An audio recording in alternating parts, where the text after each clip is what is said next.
Hello everyone, welcome to my channel BGFF Snails.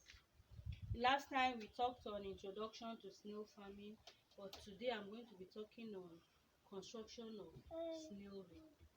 In simpler terms, that's the construction of the snail pens, the snail house, where you are going to be housing your snails. We have various types of snail pens. We have car tires. You can use car tires. We have the hutch box. You have the trench pens, and you also have free range pens. But for the purpose of this video, I'll be talking on the hutch box.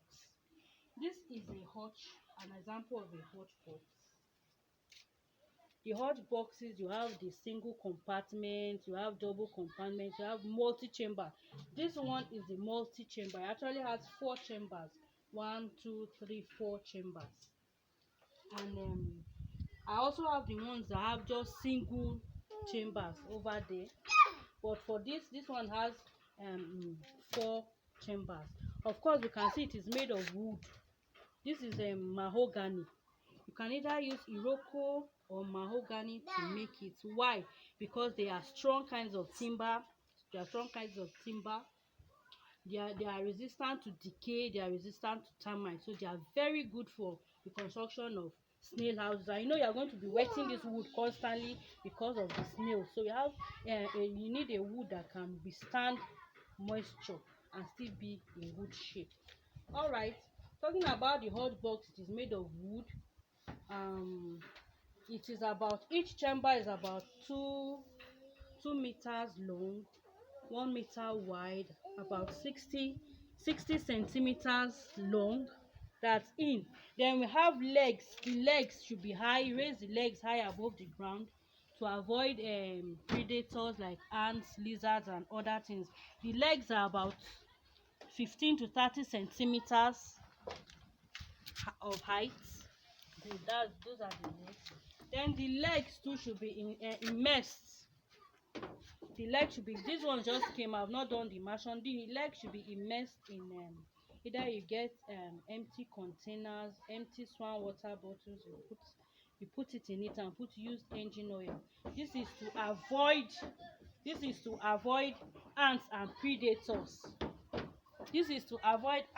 predators. From climbing up into your hutch box. I will show you the inside of the hutch box. Let me show you the inside of the hutch box. This is one of the chambers of the hutch box. You can see holes. There are holes inside. There are holes inside the hutch box. This is to allow excess moisture to go out so that the dampness will not be too much. Excess water flows out. You can see the length, the width of the box. This will accommodate about 50 table snail sizes of snails. Then this is the cover. This is the cover of the box. Of course, you can see that we cover it with a wire mesh and also a mosquito net, so that to avoid the entrance of predators like mosquitoes and other predators like ants. Then you can see the roof.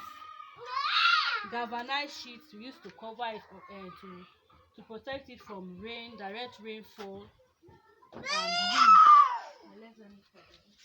And one other thing you have to know about pens, whatever the kind of pen you are using, whether it's a hutch box, whether it's a trench pen, whether car tires, there are 6 things that should be in place. Whatever type of pen you are using, one, it must be escape proof. And when you are talking of escape proof, this wood should lap. Especially when you are opening it, it should lap. There should be no space here so that no snail will end up escaping. Snails seem to be very slow, but they can actually escape. So whatever pen you are using, they must be escape proof so that your snails do not escape. It must be easily accessible. You can see this pen now. Once I come here with their feed, I can easily feed them. It must be and this hutch box is also at a walkable height. I can bend down easily and stand up easily. I can look for eggs. I can check the snails. Very easily accessible. That is one. Then it must be spacious. I don't put more than 50 in each pen, because overcrowding leads to what? Leads to less production. They will be less productive then it leads to a higher rate of mortality. They will be dying easily because of competition for food, competition for space. Their production will be very low. So you have to take that into consideration too. The house has to be spacious, avoid overcrowding. Then again, I've talked of it being easily accessible. It must be cool at all times. That is why there's this roof, to avoid rainfall and to restrict wind, and to avoid direct rainfall too. You can use some leathers to shield it. I'll go to the other section, show you how I used leathers to shield the hot boxes over there. We are moving now to the other section so that I can show you the leathers we use to cover that side. Okay, you can see this. I use this leather to cover it, to shield it from direct rainfall and wind. Then here too, you can see the leathers I used to cover it from the back, to shield it against rainfall and also to shield it against wind. I told you that different sizes of hot boxes. This is the single one, single chamber hot box. Well, for today I've told you everything you need to know about getting a hot box. First of all, it must be escape proofed. It must be spacious, must be easily accessible, must be easy to work with, as in you can feed your snails, look for eggs, everything easily. And the advantage of this hot box is that you can place it at the back of your house. Like this one is directly at the back of my house. So once I finish with my housework, I can always come here to supervise, to check on the snails.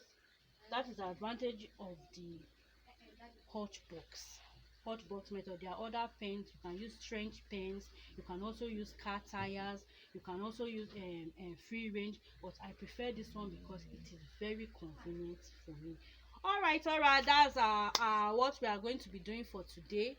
Subsequently, I'll be uploading more videos on their feeding and different species of snails, and how to go into full-time reign of snails. Please, you can like this channel, subscribe, and turn on your notification so that anytime I post new videos, you will get them. For more inquiries, you can call me on 0803 645 1033.